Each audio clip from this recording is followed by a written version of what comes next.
জ্যোতিষশাস্ত্রের একটি specialised branch হচ্ছে medical astrology.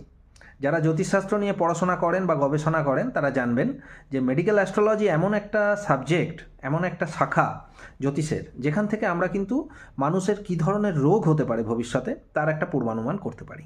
কোনো মানুষের জন্মকুণ্ডলীর ষষ্ঠ ঘর, অষ্টম ভাব এবং দ্বাদশ ভাব, এই তিনটে ভাব ভালোভাবে বিবেচনা করলে আমরা কিন্তু ওনার ভবিষ্যতে কী ধরনের রোগ হতে পারে তার একটা পূর্বানুমান করতে পারি এবং এই ধরনের রোগ থেকে আমরা তাকে সচেতন করতে পারি যে আপনি ভবিষ্যতে কী ধরনের লাইফস্টাইলটা মেনটেন করবেন যাতে আপনার এই ধরনের রোগ না হয়। অর্থাৎ রোগ প্রিভেনশানে কিন্তু আমরা মেডিকেল অ্যাস্ট্রোলজিকে খুব ভালোভাবে কাজে লাগাতে পারি।